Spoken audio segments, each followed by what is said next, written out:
to begin this morning by just stopping to say thank you. Thank you to each one of you for showing up here at church week after week. Thank you for your willingness to listen to what I have to share with you each Sunday. Your presence and your participation in our services means a lot to me and to others. You are what makes our weekly gatherings here at All People special and essential. And your resilience and your continued commitment to this beloved community with everything else that is going on in the world these days truly inspires me. You know, over the past week, I have had more than a few people ask me, Bruce, how are you doing? Now, there is the simple and expected answer, well, I'm fine. And then there is the real answer, which, depending on the day, can range from, well, I'm just okay, to, I'm not quite so sure right now. In recent days, I can admit to you that I have been kind of fighting the winter blues. In the words of George Harrison, little darling, it's been a long, cold, lonely winter. Now, I like to think of myself as pretty adaptable. With all of the snow and ice and chilly weather, I am blessed. I am fortunate to have a comfortable, warm home. Lots of big coats and hats and gloves. I even got electric gloves this winter. I've got an electric blanket that I think has become one of my best friends, you know. And I have 2 dogs that do not mind going for long walks in the bitter cold. Yet these last 2 weeks here in our part of Kentucky have started to feel a little unbearable. And I am becoming desperate for this season to pass and for some days with a lot more sunshine and warmer temperatures to arrive. And I'm hearing they're coming really soon. On top of all that, right, I'm watching what's going on in our state legislature, in our Congress, in our federal government, not to mention what's happening in Minneapolis and Springfield and many other places around our country. And I don't just have the blues. I am filled with a sense of dread. Now, my next door neighbor has a bumper sticker on her car, and it reads, "Are we great yet? Because I'm just embarrassed."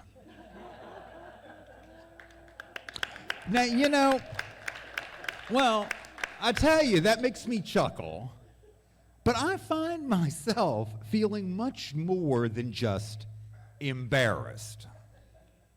I mean, I'm horrified. I am alarmed. I am disgusted. I'm outraged. I'm worried. I'm weary. Last Sunday, somebody asked me, Bruce, how are you doing? And I found myself speaking the truth and replying, you know, I am just exhausted. I think many of us feel this way. I think at this point, most Americans are feeling this way and have felt this way for a long time. Much of the angst and the anxiety that seems to have become our national identity is not just a reaction to the politics and the polemics of the moment. It is really the result of decades of misguided public policy that has dismantled so much of our social safety nets all around us. Decades of escalating inequality have led to a scarcity of vital resources, limited access to expensive health care, and the perception for many that society is not here to take care of us anymore. So we better take care of ourselves. Now, I resist the notion that the majority of our neighbors in this nation support the divisive and draconian actions of our leaders and our governments. But too many have come to feel powerless to stop them. Over time, the stresses and strains of day-to-day existence have left us all exhausted. And it's an ongoing challenge to keep having faith that we can or will make any difference at all. Now, I don't need to tell you this. You know it. You feel it. You are living it. But I believe that it is important to name those feelings, to normalize and openly honor them. To be able to say, sometimes I'm just not okay. Acknowledging our collective and personal sense of despair and discouragement is essential if we want to find the resilience that we need, the ability to keep showing up and living by our values. Now, there are many ways to talk about our need for resilience. In our culture, resilience is often framed as self-reliance. Messages about personal toughness and inner strength abound. We are taught that in order to survive, we must embrace mantras, sayings like, if at first you don't succeed, try again. Pull yourself up by your bootstraps. What does not kill us makes us stronger. And the ever popular yet theologically questionable and very less than comforting saying, God does not give you more than you can handle. Thinking of resilience like this, the way that so many of us are taught to think about it in those terms, actually makes us less able to survive and thrive through adversity. Because it turns it into what? A solo act. Being resilient cannot be entirely based in self-sufficiency and personal power. Because we're always going to run into moments when the limits of those get tested and we come up short. If our resilience image, if our idea of resilience, if our image is being like a tree which flexibly leans and bends in the wind, right? What happens when climate change turns that breeze into a hurricane-force gale? What happens? Perhaps we need to think of resilience not as being a single tree trying to bend through things, but maybe more like a forest. Maybe a forest where we can lean on each other and we can endure the storm as a community. When we reach that point of saying, I cannot keep going anymore, it is time to connect with others and to say, we will keep going together. Now, this is not just positive thinking or some pleasant sounding affirmation. I see this happening all the time in my life, and maybe you do too. I find when I spend too many hours working from home, watching the news on my phone, and I go a little bit too long without running into my neighbors for a chat because we're all staying inside to escape the cold. It is so easy to spiral down into those places of helplessness and hopelessness. But as soon as I get out of myself or connect with somebody else, just even a little bit, by coming to church, by having lunch with a friend, by talking on the phone to a buddy in New York, by going to volunteer at the food pantry, by attending a protest or a rally, something happens. I immediately feel more empowered and more encouraged. Saying that there is strength in numbers is an overused cliche that we all just hear and hear and hear.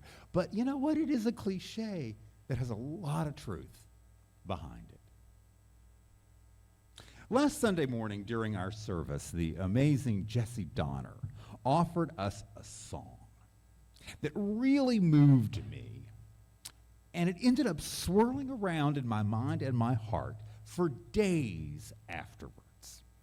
Jesse sang "Go the Distance," a song from the Disney film Hercules. Now, I had not heard that song in years, but it was immediately familiar, and it just reached down inside me. All of this past week, at my home and in my office, I found myself humming the melody and occasionally singing the words aloud to myself. I'll get there someday. I can go the distance. I will find my way if I can be strong. I know every mile will be worth the while. When I go the distance, I'll be right where I belong. I reckon those words stayed with me, not so much because they're from a beautiful song by Alan Menken, or because they were presented with perfection and passion by Jesse. But they stayed with me because I heard them sung here in this sanctuary. I heard them with all of you. And they remain with me and remind me that if I'm going to go the distance, if we're going to go the distance, we're going to have to do it together. I suspect that I probably will be humming along some of Music Lead the Way on my drive home from church today, more than likely. And maybe there is something that you hear, something that you feel, something that you experience here this morning that makes you feel a little bit more resilient, helps you feel a little more hopeful, a little more able to cope in the days to come. You know, our All People's Justice Center has been a very, very busy place these days. We have had films recently on overcoming racism, on protecting our environment. We've had panel discussions about reproductive justice and conversations about resistance. And at each one of these gatherings, no matter what the topic was, I have heard our guest speakers all share one central message. Whenever they're asked about responding to the challenges that we face, every one of these speakers has had the same response. And that message is, right now is the time to stay connected. Right now is the time to keep building stronger relationships. What all these local activists and leaders have been telling us is that acting in solidarity and letting our empathy and our compassion guide us is the way to be resilient. Continuing to bridge our divides and try to act in unity is the only path forward. Now, earlier in today's service, Barb Friedland and I shared with you the contents of our toolbox for hard times. Thank you for all your interactive input and stuff. Of course, this was a variety of strategies and actions and things we can do and even perspectives that can help us remain hopeful and engaged. I have two additional items that I want to add to our toolbox that I think are kind of important. And the first one is a word. Say it with me. No.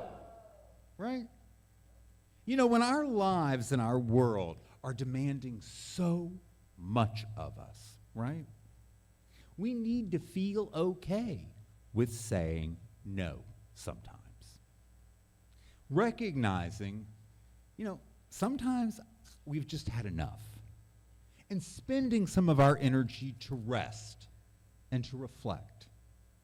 Doing those little things that help recharge our batteries so that we can say yes tomorrow.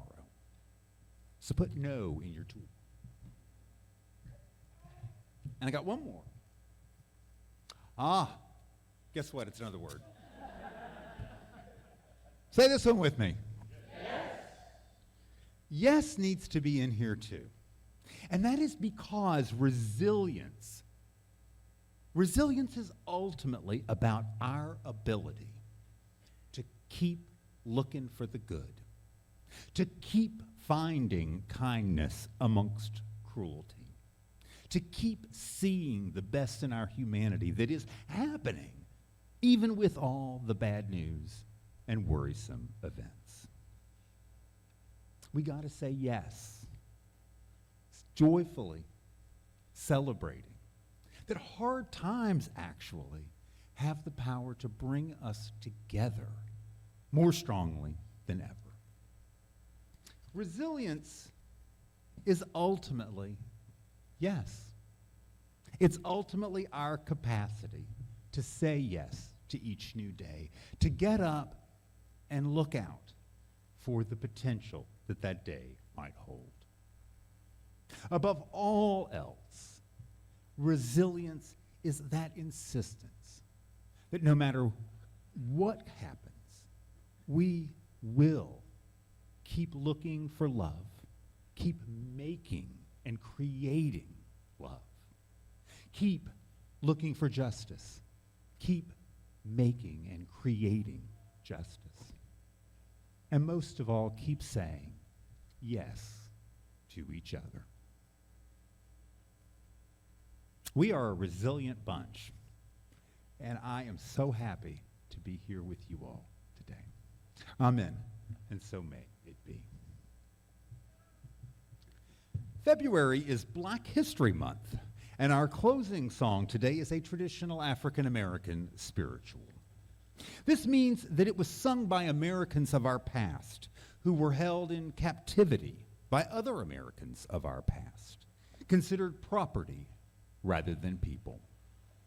This morning, we sing it to honor the spirit of resilience and hope within them and within us.